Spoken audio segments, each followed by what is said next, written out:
ಓಂ ಅಂತಸ್ಥಧರ್ಮೋಪದೇಶಾತ್ ಓಂ. ಈ ಸೂತ್ರಕ್ಕೆ ಸಂಬಂಧಿಸಿದಂತೆ ತತ್ವಪ್ರಕಾಶಿಕ ನಾವೀಗ ನೋಡ್ತಾ ಇದ್ದೀವಿ. ಆನಂದಮಯನಾದವನು ವಿಷ್ಣುವೇ ಅಂತ ನಾವು ಪ್ರತಿಪಾದನೆ ಮಾಡಿದಾಗ ಅದಕ್ಕೆ ಪ್ರತಿಯಾಗಿ ಬೇರೆ ವಾದಿಗಳು ಆಕ್ಷೇಪ ಮಾಡ್ತಾ ಇದ್ದಾರೆ. ತೈತ್ರಿಯ ಉಪನಿಷತ್ತು ಹಾಗೆ ತೈತ್ರಿಯ ಆರಣ್ಯಕ ಅವೆರಡನ್ನೂ ಕೂಡ ನಾವು ಸಂಗಮಿಸಿ ನೋಡಬೇಕು. ಹಾಗೆ ನೋಡಿದಾಗ ವಿಷ್ಣುವೇ ಆನಂದಮಯ ಅಂತ ಕಂಡು ಬರೋದಿಲ್ಲ. ಯಾಕೆಂದರೆ ಯಾರು ಅಂತಸ್ಥನಾಗಿದ್ದಾನೋ ಆ ಅಂತಸ್ಥನಾದಂಥ ಒಬ್ಬ ದೇವತೆಯನ್ನು ಕೂಡ ನಾವಿಲ್ಲಿ ಪರಿಗಣಿಸಬೇಕಾಗ್ತದೆ. ತೈತ್ರಿಯ ಆರಣ್ಯಕದಲ್ಲಿ ಅಂತಸ್ಥನಾದಂಥ ದೇವತೆ ಬಗ್ಗೆ ವರ್ಣನೆ ಮಾಡಿದ್ದಾರೆ. ಅಂತಸ್ಥನಾದಂಥ ದೇವತೆ ಯಾರಾಗಬೇಕು? ಇಂದ್ರ ಮೊದಲಾದ ದೇವತೆಗಳೇ ಆಗಬೇಕು ಅಂತ ಒಂದು ಪ್ರಶ್ನೆಯನ್ನ ಮಾಡಿದ್ದಾರೆ.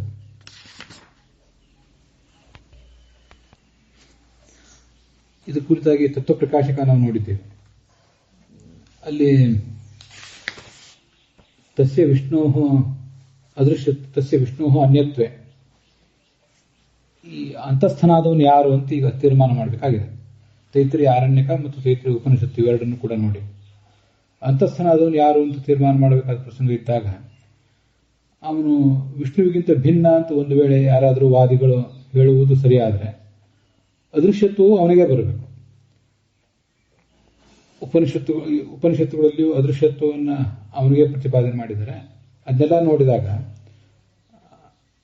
ಅಂತಸ್ಥನಾದವನು ಯಾವ ದೇವತೆಯೋ ಅದೃಶ್ಯತ್ವವು ಅವನಿಗೆ ಬರಬೇಕು. ಹಾಗಾದರೆ ಕೊನೆಗೆ ಇದರ ಫಲಿತಾಂಶ ಆನಂದಮಯನಾದವನು ಕೂಡ ವಿಷ್ಣು ಅಲ್ಲ ಬೇರೆ ಅಂತ ಆಗಬೇಕಾಗಿತ್ತು ಅಂತಿಷ್ಟು ವಿಷಯ ನಡೆದಿದೆ. ಅದಕ್ಕಾಗಿ ಹೀಗೇನು ಸಂಶಯ ಬಂದಿದೆ, ಆ ಸಂಶಯವನ್ನು ಪರಿಹಾರ ಮಾಡಲಿಕ್ಕಾಗಿ ಈ ಅಧಿಕರಣ ಹೊರಟಿದೆ. ನಾವಿನ್ನೂ ಪೂರ್ವ ಪಕ್ಷವನ್ನೇ ನೋಡೋರಿದ್ದೇವೆ. ತತ್ವಪ್ರಕಾಶಿಕಾದಲ್ಲೂ ಕೂಡ ಈ ಮುಂದಿನ ಭಾಗವು ಕೂಡ ಪೂರ್ವ ಪಕ್ಷವನ್ನೇ ತೋರಿಸ್ತದೆ. ತತ್ರ ಸಯುಕ್ತಿಕಂ ಪೂರ್ವ ಪಕ್ಷ ಐತಿ, ಯುಕ್ತಿ ಪುರಸ್ಸರವಾಗಿ ಪೂರ್ವ ಪಕ್ಷವನ್ನು ತೋರಿಸ್ತಾ ಇದ್ದಾರೆ. ಪೂರ್ವ ಪಕ್ಷದವರು ತಮ್ಮನ್ನು ಏನು ಸಮರ್ಥನೆ ಮಾಡ್ಕೊಳ್ಬಹುದು ಅದನ್ನು ಯುಕ್ತಿ ಪುರಸ್ಸರವಾಗಿ ತೋರಿಸ್ತಾ ಇದ್ದಾರೆ. ಸಹ ಅಂತಸ್ಥ ಅನ್ಯ ಇಂದ್ರಾದಿ ಸ್ಯಾತ್, ಅಂತಸ್ಥನಾದವನು ಒಳಗಿರುವಂಥವನು ಇಂದ್ರಾದಿ ಸ್ಯಾತ್, ಇಂದ್ರ ಸೂರ್ಯ ವರುಣ ಮೊದಲಾದವರು ಆಗುವ ಸಾಧ್ಯತೆ ಇದೆ. ಯಾಕೆ? ಅದಕ್ಕೆ ಕಾರಣ ಏನು ಅಂತ ಪ್ರಶ್ನೆ ಬಂದರೆ, ಇಂದ್ರೋ ರಾಜ ಜಗತೋ ಈಶೆ ಅಂತ ಈ ಇಂದ್ರನನ್ನು ಪ್ರತಿಪಾದನೆ ಮಾಡುವಂಥ ವೇದವಾಕ್ಯ ಇದೆ. ಇಂದ್ರೋ ರಾಜ, ಅವನು ಈ ಜಗತ್ತಿನ ಒಡೆಯನಾಗಿದ್ದಾನೆ. ಈಶೆ, ಅವನು ಎಲ್ಲರನ್ನೂ ಕೂಡ ನಿಯಮಿಸ್ತಾನೆ. ಹೀಗೆ ವೇದವಾಕ್ಯ ಒಂದು ಕಂಡು ಬರ್ತಾ ಇದೆ. ಸಪ್ತಯುಂಜಂತಿ ರಥಮೇಕ ಚಕ್ರಂ ಇತಿ ಸೂರ್ಯಲಿಂಗಾತ್ ಇಂದ್ರಾದಿ ಸ್ಯಾತ್ ಅಂತ ಪ್ರಶ್ನೆ ಇದೆ. ಪ್ರಶ್ನೆ ಮಾಡುವವರು ನಿರ್ದಿಷ್ಟವಾಗಿ ಯಾವುದೋ ಒಂದು ಮತಕ್ಕೆ ಸಂಬಂಧಪಟ್ಟವರು ಅಂತ ನಾವು ತಿಳ್ಕೋಬೇಕಾಗಿಲ್ಲ. ಆದರೆ ಬೇರೆ ಬೇರೆ ಮತೀಯರು ಏನು ಹೇಳಬಹುದು ಅದನ್ನು ತೋರಿಸ್ತಾ ಇದ್ದಾರೆ. ಸಪ್ತಯುಂಜಂತಿ ರಥಮೇಕ ಚಕ್ರಂ ಅಂತಿರುವುದರಿಂದ ಸೂರ್ಯನು ಕೂಡ ಆಗಬಹುದು. ಈ ಒಳಗಿರುವಂತಹ ಅಂತಸ್ಥನಾದಂತಹ ತತ್ವ. ವಾಕ್ಯಾರ್ಥ ಮಂಜರಿ ಟಿಪ್ಪಣಿಯಲ್ಲಿ ಸೂರ್ಯಲಿಂಗಾದಿತಿ ಅಂತಿದೆ. ಏಕಚಕ್ರ ರಥಂ ಪ್ರತಿ ಸಪ್ತನಾಮ ಅಶ್ವ ಸಂಬದ್ಧತೆ ಇತಿ ಸಪ್ತಾಶ್ವತ್ವ ಏಕಚಕ್ರ ರಥಿತ್ವ ರೂಪಾದಿತ್ಯರ್ಥ. ಈ ಸಪ್ತಯುಂಜಂತಿ ರಥಮೇಕ ಚಕ್ರಂ ಅನ್ನುವಲ್ಲಿ ಸೂರ್ಯನನ್ನು ಪ್ರತಿಪಾದನೆ ಮಾಡುವ ಲಿಂಗಗಳು ಅಲ್ಲಿವೆ. ಈ ಅಂತಸ್ಥನಾದವನು ಸೂರ್ಯನೇ ಆಗಿರಬೇಕು ಅಂತ ಹೇಳುವ ಮಾತುಗಳು ಕೇಳಿ ಬರ್ತವೆ. ಇಲ್ಲಿ ಸಪ್ತಯುಂಜಂತಿ ರಥಮೇಕ ಚಕ್ರಂ ಅಂದರೆ ಏಕಚಕ್ರಂ, ಒಂದು ರಥವುಳ್ಳಂತ, ಒಂದು ಚಕ್ರವುಳ್ಳಂತಹ ಒಂದು ರಥ. ಅದಕ್ಕೆ ಸಪ್ತನಾಮ ಅಶ್ವ, ಸಪ್ತ ಎಂಬ ಹೆಸರುಳ್ಳ ಒಂದು ಕುದುರೆ ಅದಕ್ಕೆ ಕಟ್ಟಲ್ಪಟ್ಟಿದೆ ಅಂತ ಅದರ ಅರ್ಥ ಆಗ್ತದೆ. ಇನ್ನು ಎಲ್ಲರೂ ಅದೇ ಥರ ವ್ಯಾಖ್ಯಾನ ಮಾಡಿದ್ದಾರೆ ಅಂತಿಲ್ಲ. ಯಾಕೆಂದ್ರೆ ಸಪ್ತಯುಂಜಂತಿ ರಥಮೇಕ ಚಕ್ರಂ, ಈ 7 ಕುದುರೆಗಳು ಅದನ್ನ ಹೊತ್ತಿವೆ. ಯುಂಜಂತಿ ಅಂತ ಬಹುವಚನ ಇದೆ. ಅದರಿಂದ ಅನೇಕರು ಆ ದೃಷ್ಟಿಯಿಂದಲೂ ಕೂಡ ಅದಕ್ಕೆ ಅರ್ಥ ಮಾಡಿದ್ದಾರೆ. ಹಾಗೆ ಆಗಬೇಕು ಅಂತಲ್ಲ, ಅವ್ರು ಯಾರೊಬ್ರು ಮಾಡಿದ್ದಾರೆ ಅಂತ ನಮ್ಗೆ ಗೊತ್ತಿಲ್ಲ.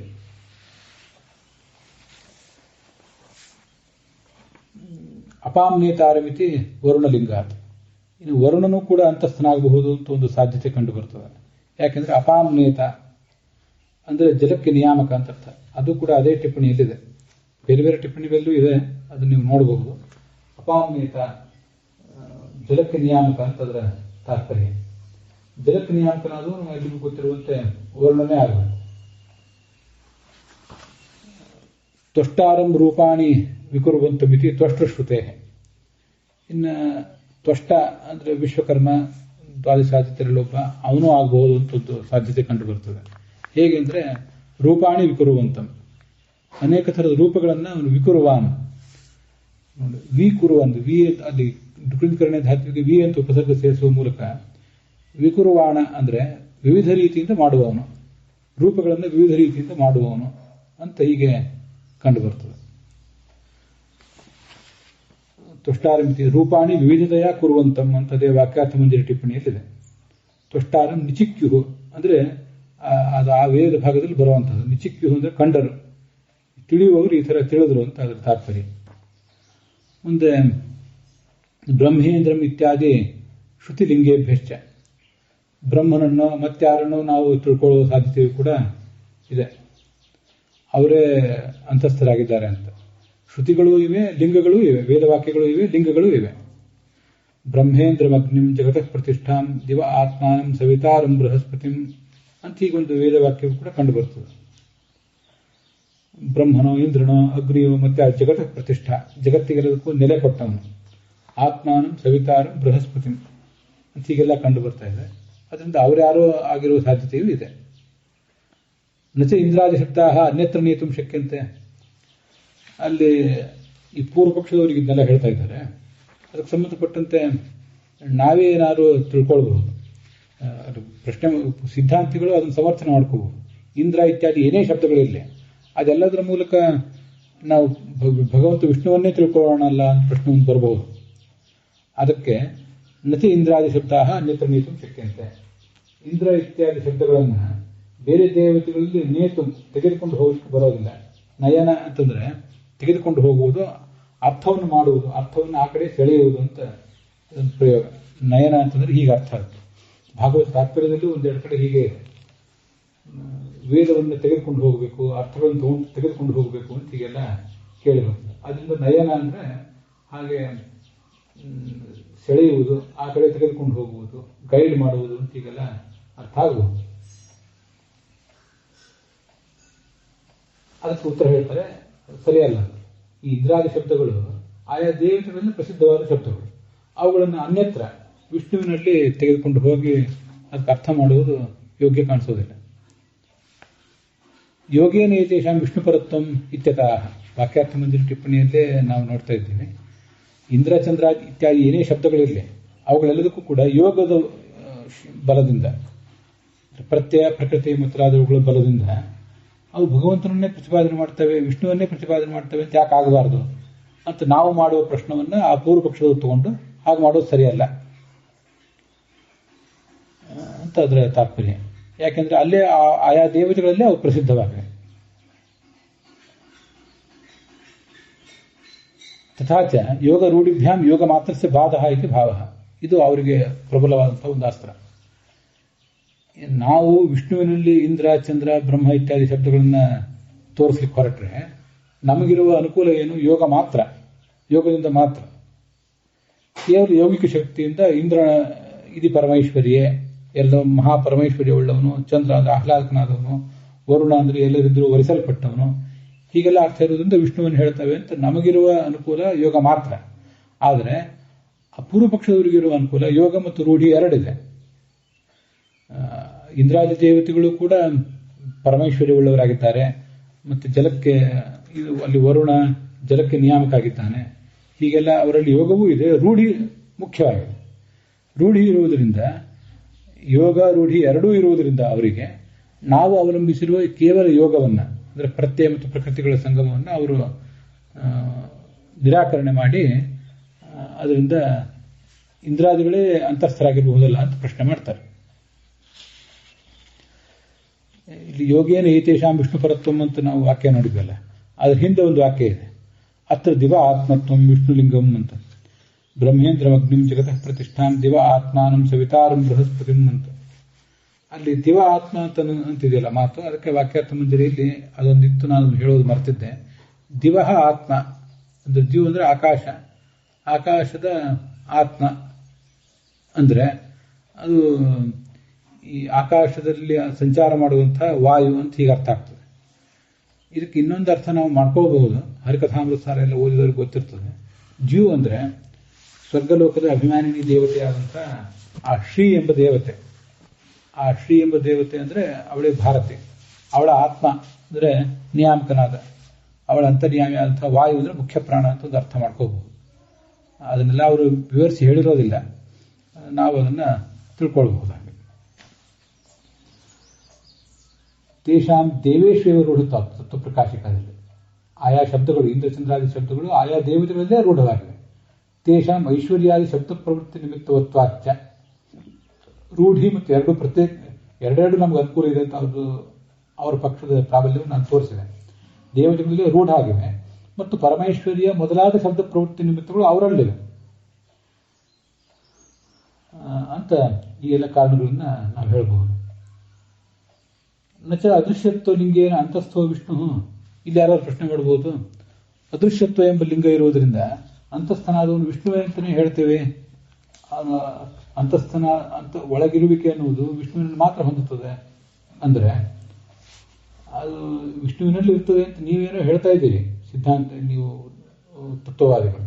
ಆದರೆ ಶ್ರುತ್ಯಾದಿಭ್ಯ ಲಿಂಗ ಮಾತ್ರ ದುರ್ಬಲತ್ವ. ನಮಗೆ ಪೂರ್ವಪಕ್ಷ ಮಾಡುವವರಿಗೆ ಇಷ್ಟೆಲ್ಲ ಶ್ರುತಿಗಳಿವೆ, ಆ ಶ್ರುತಿಗಳು ಪ್ರಬಲ. ಯಾವತ್ತು ಶ್ರುತಿಗಳು ಪ್ರಬಲ ಅಂತ ಎಲ್ಲರೂ ಒಪ್ಪಬೇಕಲ್ಲ, ನೀವು ಒಪ್ಪಬೇಕು, ನಾವು ಒಪ್ಪಬೇಕು. ಆದ್ರಿಂದ ಕೇವಲ ಲಿಂಗ ಎಂಬುದು ನಿಮಗಿರೋದು ಅಂತಸ್ಥತ್ವ, ಒಳಗಿರುವಿಕೆ ಅಂದ್ರೆ ನಿಯಾಮಕತ್ವ, ಜಗನ್ನಿಯಾಮಕತ್ವ ಅಂತ ಒಂದು ಲಿಂಗ ನಿಮಗಿರೋದು. ಅದು ವಿಷ್ಣುವಿನಲ್ಲಿ ಅಂತಸ್ಥತ್ವ ಇದೆ ಅಂತ. ಆದರೆ ಶ್ರುತಿಗಳು ಯಾರ ಪಾಲಿಗಿವೆ, ಯಾರಿಗೆ ಬೆಂಬಲವಾಗಿವೆ ಅಂತ ಅನ್ನೋದು ವಿಚಾರ ಮಾಡಿದರೆ ನಮಗಿವೆ.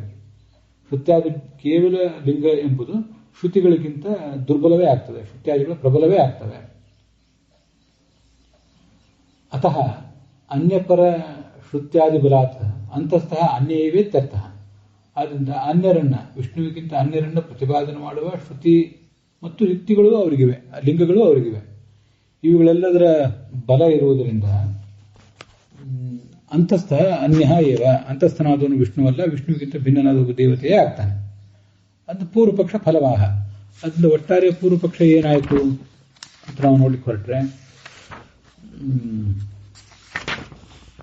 ತಸ್ಮಾತ್ ಸಯೇವ ಆನಂದಮಯ ಇತಿ ನಮಂತವ್ಯಂ ಬ್ರಹ್ಮಸೂತ್ರ ಭಾಷ್ಯದಲ್ಲಿ. ಆದ್ರಿಂದ ಅವನೇ ಬೇರೆ ಯಾನೊಬ್ಬ ಇದ್ದಾನಲ್ಲ, ಯಹ ಅಂತಸ್ಥಃ, ಯಾರೊಬ್ಬ ದೇವತೆ ಅಂತಸ್ಥನಾಗಿದ್ದಾನೆ, ಅನ್ಯ ತಥೇವ ಅದೃಶ್ಯತ್ವಂ ಚ ಅನ್ಯಸ್ಯ, ಅದೃಶ್ಯತ್ವವು ಅವನಿಗೆ ಬಂತು. ತಸ್ಮಾತ್ ಅದೃಶ್ಯತ್ವಯುಕ್ತಾತ್ ಆನಂದಮಯ ಅಪಿ ಕಶ್ಚಿತ್ ಇಂದ್ರಾದಿ ಅನ್ಯತಮ. ಆ ಅದೃಶ್ಯತ್ವವನ್ನು ಒಳಗೊಂಡಂತಹ ಅಂತಸ್ಥತ್ವ, ಅದೃಶ್ಯತ್ವದಿಂದ ಕೂಡಿದ ಅಂತಸ್ಥತ್ವ, ಅದೃಶ್ಯತ್ವಯುಕ್ತಾತ್, ಅದೃಶ್ಯತ್ವದಿಂದ ಕೂಡಿದ ತಸ್ಮಾತ್ ಅಂದ್ರೆ ಆ ಗುಣದಿಂದ, ಆ ನಿಮಿತ್ತದಿಂದ. ಯಾವ ಗುಣ ಅದು? ಈ ಅಂತಸ್ಥತ್ವ ಎಂಬ ಗುಣ. ಈ ಗುಣದ ಕಾರಣದಿಂದ ಆನಂದಮಯನಾದವನು ಕೂಡ ಇಂದ್ರಿಯಾದಿಗಳಲ್ಲಿ ಯಾರೋ ಒಬ್ಬ ಆಗಿರಬೇಕು, ವಿಷ್ಣು ಅಂತೂ ಅಲ್ಲ. ತಥಾಚ ಅನ್ಯಾವಯವಸ್ಯ ಬ್ರಹ್ಮಣ ನ ಪೃಥಕ್ ಜಿಜ್ಞಾಸಿತ ಇತ್ಯರ್ಥಃ. ಈ ಆನಂದಮಯನ ಪುಚ್ಛ ಈ ಬ್ರಹ್ಮ ಅಂತ ಬಂದಿದೆ ಶ್ರುತಿಯಲ್ಲಿ. ಆನಂದಮಯನಾದವನು ಇಂದ್ರಿಯಾದಿ ಅವನೊಬ್ಬ ದೇವತೆ ಆದ, ಆ ದೇವತೆಯ ಪುಚ್ಛ ಆದಂತಹ ಈ ಬ್ರಹ್ಮನನ್ನ ಹೇಗೆ ಪ್ರತ್ಯೇಕವಾಗಿ ಅವನನ್ನೇ ಮಹತ್ವ ಬುದ್ಧಿಯಿಂದ ಜಿಜ್ಞಾಸೆ ಮಾಡುವುದು ಹೇಗೆ? ಅದು ಸರಿಯಾಗೋದಿಲ್ಲ ಅಂತ ಪ್ರಶ್ನೆ. ಬ್ರಹ್ಮಪುಚ್ಛಂ ಪ್ರತಿಷ್ಠಾ ಅಂತ ವೇದದಲ್ಲಿದೆ, ನಾವು ಅದನ್ನು ಹಿಂದೆ ನೋಡಿದ್ದೇವೆ. ಯಾರ ಆನಂದಮಯನೋ ಅವನು ಪ್ರಧಾನ, ಅವನ ಬಗ್ಗೆ ಜಿಜ್ಞಾಸೆ ಮಾಡೋದು. ಅವನ ಪುಚ್ಛನಾದಂಥ, ಅವನ ಬಾಲ ಅಂತ ಕರ್ಸ್ಕೊಂಡಿರುವಂತಹ, ಒಟ್ಟಾರೆ ಅನುಯಾಯಿ ಅಂತ ಕರ್ಸ್ಕೊಂಡಿರುವಂತಹ ಅವನನ್ನು ಏನು ಜಿಜ್ಞಾಸೆ ಮಾಡೋದು? ಪೃಥಕ್ ಅಂದ್ರೆ ಆ ವಾಕ್ಯಾರ್ಥ ಮಂಜರಿ ಟಿಪ್ಪಣಿಯಲ್ಲಿ ಸ್ವಾತಂತ್ರ್ಯೇಣ ಅಂತಿದೆ, ಅದನ್ನ ಗುರ್ತು ಮಾಡ್ಕೊಳ್ಬೇಕು. ಸ್ವತಂತ್ರವಾಗಿ ವಿಷ್ಣುವನ್ನೇ ಪ್ರಧಾನ ಎಂಬುದಾಗಿ ಜಿಜ್ಞಾಸೆ ಮಾಡುವುದು ಹೇಗೆ? ಅದು ಸರಿಯಲ್ಲ ಅಂತ ಇಷ್ಟಾಕ್ಷೇಪ. ಕಳೆದ ದಿವಸದ ಪಾಠದಲ್ಲಿ ತತ್ವಪ್ರಕಾಶಿಕಾದ ಭಾಗ ನಾವು ನೋಡಿದ್ದೇವೆ. ಅದರಲ್ಲಿ ಕೊನೆ ಪ್ಯಾರ, ವಿಷ್ಣು ಸಹ ಅಂತಸ್ಥಃ ವಿಷಯ, ವಿಷ್ಣು ಅನ್ಯೋ ವಾ ಇತಿ ಸಂದೇಹ, ಅದೃಶ್ಯತ್ವಲಿಂಗಂ ಇಂದ್ರಾದಿಶ್ರುತಿಶ್ಚ ಪ್ರಾಬಲ್ಯಾದ್ಯ ವಿವೇಕೇನ ಸಂದೇಹ ಬೀಜಮಿತಿ ಭಾವ. ಸಂದೇಹಕ್ಕೆ ಕಾರಣ ಯಾವುದು? ಅದೃಶ್ಯತ್ವ ಮೊದಲಾದ ಅದೃಶ್ಯತ್ವ ಎಂಬ ಲಿಂಗ ಮತ್ತು ಇಂದ್ರ ಇತ್ಯಾದಿಗಳನ್ನು ಪ್ರತಿಪಾದನೆ ಮಾಡುವ ವೇದವಾಕ್ಯಗಳು ಇವೆರಡೂ ಕೂಡ ಸಂದೇಹಕ್ಕೆ ಕಾರಣವಾಗಿವೆ. ಯಾಕೆ ಕಾರಣ ಆಗಿವೆ ಅಂದರೆ ಪ್ರಾಬಲ್ಯಾದಿ ಅವಿವೇಕೇನ, ಅವೆರಡರಲ್ಲಿ ಯಾವುದನ್ನ ಯಾವ ಸಂದರ್ಭದಲ್ಲಿ ತಗೊಳ್ಬೇಕು, ಯಾವುದನ್ನು ಯಾವಾಗ ಕೈ ಬಿಡಬೇಕು ಅನ್ನುವ ನಿರ್ಣಯ ಆಗದೇ ಇರುವುದೇ ಸಮಸ್ಯೆ ಅಂತ. ಅದಕ್ಕೆ ಪ್ರಾಬಲ್ಯಾದಿ ವಿವೇಕೇನ ಅನ್ನೋದಕ್ಕೆ ರಾಘವೇಂದ್ರ ಸ್ವಾಮಿಗಳ ಟಿಪ್ಪಣಿಯಲ್ಲಿ ಶ್ರುತಿಯು ಪ್ರಬಲವಾಗಿದೆ, ಲಿಂಗಂ ದುರ್ಬಲಂ ಇತಿ ಅವಿವೇಕೇನವ, ಎರಡು ಥರದ ಅರ್ಥ ಹೇಳಿದ್ದಾರೆ. ಅದಕ್ಕೆ ಶ್ರುತಿಯೇ ಯಾವತ್ತೂ ಪ್ರಬಲ, ಲಿಂಗ ಅಂತನ್ನುವುದು ಶ್ರುತಿಗೆ ಅನುಸಾರವಾಗಿ ಇರಬೇಕು. ಶ್ರುತಿಯಲ್ಲಿ ಪ್ರತಿಪಾದಿತವಾದ ಲಿಂಗ ಇದ್ರೆ ಶ್ರುತಿಗಳನ್ನು ಚೆನ್ನಾಗಿ ಮಥನ ಮಾಡಿ ಅಲ್ಲಿ ಯಾವ ದೇವತೆಯಲ್ಲಿ ಯಾವ ಲಿಂಗ ಇದೆ ಅಂತ ತಿಳ್ಕೊಂಡ್ರೆ ಅದು ಸರಿಯಾಗ್ತದೆ. ಶ್ರುತಿಗಳ ಸರಿಯಾದ ಮಥನವಿಲ್ಲದೆ ಲಿಂಗ ಏನಿದೆಯಲ್ಲ ಅದು ದುರ್ಬಲ ಆಗಿಬಿಡ್ತದೆ. ಇತಿ ಅವಿವೇಕೇನ, ಈ ಒಂದು ವ್ಯತ್ಯಾಸ ತಿಳಿಯದೆ ಹೋದರೆ. ಅಥವಾ ಇನ್ನೊಂದು ಅರ್ಥ ಹೇಳ್ತಾರೆ, ಶ್ರುತೇಹೇ ಶ್ರುತಿತ್ವೇನ, ಶ್ರುತಿಯಂತೂ ಶ್ರುತಿಯೇ ಆಗಿದೆ, ಅದರಿಂದ ಅದು ಪ್ರಬಲ. ಲಿಂಗಸ್ಯ ನಿರವಕಾಶತ್ವೇನ ಪ್ರಬಲತ್ವ, ಇದನ್ನು ಗಮನಿಸಬೇಕು. ಲಿಂಗ ಅಂದ್ರೆ ಏನು? ಆಯಾ ವ್ಯಕ್ತಿಯ ಗುಣಧರ್ಮ, ಆಯಾ ದೇವತೆಯ ಗುಣಧರ್ಮ. ಆಯಾ ದೇವತೆಯ ಗುಣಧರ್ಮ ಅಂತ ಅನ್ನೋದು ಅವನವನಿಗೆ ವಿಶಿಷ್ಟವಾದದ್ದು, ಅದು ಅವನಲ್ಲಿ ಬಿಟ್ಟು ಬೇರೆ ಕಡೆ ಇರೋದು ಸಾಧ್ಯ ಇಲ್ಲ. ಹೀಗೆ ಲಿಂಗಕ್ಕೆ ಬೇರೆ ಕಡೆ ಅವಕಾಶ ಇಲ್ಲ, ಅದರಿಂದ ಅದು ಪ್ರಬಲ. ಶ್ರುತಿ ಆದ್ರಿಂದ ಪ್ರಬಲ. ಎರಡೂ ಕೂಡ ಪ್ರಬಲವಾದವು. ಪ್ರಬಲತ್ವಾತ್ ಅಂತಿದೆ. ಪ್ರಬಲತ್ವಾತ್ ಅಂದ್ರೆ ಶ್ರುತೇ ಶ್ರುತತ್ವೇನ ಪ್ರಬಲತ್ವಾತ್, ಲಿಂಗಸ್ಯ ನಿರವಕಾಶತ್ವೇನ ಪ್ರಬಲತ್ವಾತ್, ಎರಡು ಕಡೆ ಇಟ್ಕೋಬೇಕದನ್ನ. ಆದ್ರಿಂದ ಅದರಿಂದ ಕೊನೆಗೂ ನಾವು ಮಾಡಬೇಕಾದ್ದೇನೀಗ? ಕಿಂತಯೋ ಪ್ರಬಲಂ, ಅವೆರಡರಲ್ಲಿ ಪ್ರಬಲವಾದದ್ದು ಯಾವುದು ಅಂತ ನಾವು ತೀರ್ಮಾನ ಮಾಡೋದು ಬಹಳ ಕಷ್ಟ ಆಗ್ತದೆ ಅಂತ ಅದರ ತಾತ್ಪರ್ಯ. ಹೀಗೆ ಪ್ರಾಬಲ್ಯಾದ್ಯ ವಿವೇಕೇನ ಅಂತನ್ನೋದು ಇದು ಇಲ್ಲಿ ಮಾತ್ರ ಅಲ್ಲ, ಒಟ್ಟಾರೆ ಶಾಸ್ತ್ರದಲ್ಲಿ ಯಾವ ಸಂದರ್ಭದಲ್ಲಿ ಯಾವುದನ್ನು ನಾವು ಎತ್ತಿ ಹಿಡಿಬೇಕು, ಯಾವುದನ್ನು ಕಡೆಗಣಿಸಬೇಕು ಅಂತನ್ನುವುದು ತುಂಬ ಒಂದು ದೊಡ್ಡ ಸಂಗತಿ. ಇದನ್ನ ಈ ಪಾಠ ಅದನ್ನು ನೀವು ಅರ್ಥ ಮಾಡ್ಕೊಳ್ಳೋದು, ಅನುವಾದ ಮಾಡುವುದು ಅದಕ್ಕಿಂತ ಹೊರತಾಗಿ ಸ್ವಲ್ಪ ಇದನ್ನು ಕೂತು ಆಲೋಚನೆ ಮಾಡಿದರೆ ಪ್ರಾಬಲ್ಯ ಅವಿವೇಕ ಅಂತನ್ನುವುದೇ ಬಹಳ ದೊಡ್ಡ ಸಮಸ್ಯೆ. ಆಚಾರ ಮತ್ತು ವಿಚಾರ ಇವೆರಡಕ್ಕೂ ಸಂಬಂಧಪಟ್ಟಂತೆಯೂ ಕೂಡ ಇದನ್ನು ನಾವು ಅನ್ವಯಿಸಿ ನೋಡುವುದಾದರೆ ಯಾವ ಸಂದರ್ಭದಲ್ಲಿ ಯಾವುದನ್ನು ಆಚರಿಸಬೇಕು, ಯಾವುದನ್ನು ಕಡೆಗಣಿಸಬೇಕು, ಯಾವ ಸಂದರ್ಭದಲ್ಲಿ ಯಾವ ವಿಚಾರವನ್ನು, ಯಾವ ತಾತ್ವಿಕ ವಿಚಾರವನ್ನು ಎತ್ತಿ ಹಿಡಿಬೇಕು, ಅದನ್ನೇ ನಮ್ಮ ಅನುಸಂಧಾನ ತಂದ್ಕೋಬೇಕು. ಇನ್ನು ಯಾವುದನ್ನು ಬಿಡಬೇಕು ಅನ್ನೋದು ಯಾವತ್ತೂ ದೊಡ್ಡ ಸವಾಲೆ. ಇಷ್ಟೆಲ್ಲ ಶಾಸ್ತ್ರಗಳನ್ನು ಎಲ್ಲರೂ ಬರೆದ್ರು, ಟೀಕಾ ಟಿಪ್ಪಣಿಗಳಿದ್ರು, ಮತ್ತು ಆಚಾರ ವಿಚಾರಗಳಲ್ಲಿ ಗೊಂದಲ ಇರುವುದಕ್ಕೆಲ್ಲದಕ್ಕೂ ಇದೇ ಕಾರಣವೇ ಆಗ್ತದೆ. ಪೂರ್ವಾಪರ ವಿರುದ್ಧವಾದ ಅರ್ಥಗಳನ್ನು ನಾವು ಶ್ರುತಿಯಲ್ಲಿ ಕಂಡಾಗ ಕೋತ್ರಾರ್ಥ ಕಹ ಅತ್ರ ಅರ್ಥ ಅಭಿಮತೋ ಭವೇತ್, ಇವುಗಳಲ್ಲಿ ಹಾಗಾದರೆ ಶ್ರುತಿಯ ನಿಜವಾದ ತಾತ್ಪರ್ಯ ಯಾವುದು, ಯಾವ ಶ್ರುತಿ ಯಾರನ್ನು ಹೇಳ್ತಾ ಇದೆ, ಯಾವ ಶ್ರುತಿ ಯಾವ ಸಂಗತಿಯನ್ನು ಇಂಥದನ್ನು ಮಾಡು ಇಂಥದನ್ನು ಮಾಡಬೇಡ ಅಂತ ಹೇಳ್ತಾ ಇದೆ ಅನ್ನೋದನ್ನೆಲ್ಲ ಸರಿಯಾಗಿ ತಿಳ್ಕೊಂಡು ಆ ಮೂಲಕ ತೀರ್ಮಾನ ಮಾಡಬೇಕಾಗ್ತದೆ. ಆದ್ದರಿಂದ ಅದು ಸಾಧಾರಣ ಸಾಧಕನಿಗೆ ತುಂಬ ತೊಡಕಾಗ್ತದೆ. ಇಲ್ಲಿ ಬಂದಿರೋದು ತತ್ವಪ್ರಕಾಶಿಕಾದ ಈ ಭಾಗದಲ್ಲಿ ಬರ್ತಿರೋದು ಕೇವಲ ಯಾವ ಶಬ್ದದಿಂದ ಯಾರ ವಾಚ್ಯ ಅಂತ. ನಾನು ಅದನ್ನು ವಿಧಿ ನಿಷೇಧಗಳಿಗೂ ಕೂಡ ಎಕ್ಸ್ಟೆಂಡ್ ಮಾಡಿ ಹೇಳ್ಕೊತಿದ್ದೇನೆ ನನ್ನ ವೈಯಕ್ತಿಕ ಅನುಸಂಧಾನಕ್ಕೆ. ಎಷ್ಟು ಪ್ರಾಬಲ್ಯ ವಿವೇಕ ಅಂತನ್ನುವುದು ನಮಗಿಲ್ಲ, ಯಾವ ಸಂದರ್ಭದಲ್ಲಿ ಏನು ಮಾಡಬೇಕು ಅನ್ನೋದು ದೊಡ್ಡ ವಿವೇಕ, ಕಾಮನ್ ಸೆನ್ಸ್. ಯಸ್ಯ ನಾಸ್ತಿ ಸ್ವಯಂ ಪ್ರಜ್ಞಾ ಶಾಸ್ತ್ರಂ ತಸ್ಯ ಕರೋತಿ ಕಿಂ, ಸ್ವಂತ ಬುದ್ಧಿ ಇಲ್ಲದೆ ಇದ್ದವನಿಗೆ ಶಾಸ್ತ್ರದಿಂದ ಉಪಯೋಗವೇನು? ಯೋಜನಾಭ್ಯಾಂ ವಿಹೀನಸ್ಯ ದರ್ಪಣ ಕಿಂ ಕರಿಷ್ಯತೆ, ಯಾರಿಗೆ ಕಣ್ಣೇ ಇಲ್ಲವೋ, ಶಾಸ್ತ್ರದ ಅಧ್ಯಯನ ಮಾಡಿಯೂ ಕೂಡ ಸರಿಯಾಗಿ ಅರ್ಥ ಮಾಡ್ಕೊಳ್ಳೋ ಕಣ್ಣು ಯಾರಿಗಿಲ್ವೋ ಅವನಿಗೆ ದರ್ಪಣ ಕಿಂ ಕರಿಷ್ಯತೆ. ಶಾಸ್ತ್ರ ಅನ್ನೋದು ಕೇವಲ ಕನ್ನಡಿ ಇದ್ದಂತೆ, ಕಣ್ಣಿಲ್ಲದೆ ಇದ್ದವನಿಗೆ ಕನ್ನಡಿ ಏನು ಉಪಯೋಗ ಅಂತ ಹೇಳೋದು. ಅದಕ್ಕಾಗಿ ಅಲ್ಲಿಗೆ ಇವತ್ತಿನ ಈ ಭಾಗ ಸಮಾಪ್ತವಾಗಿದೆ.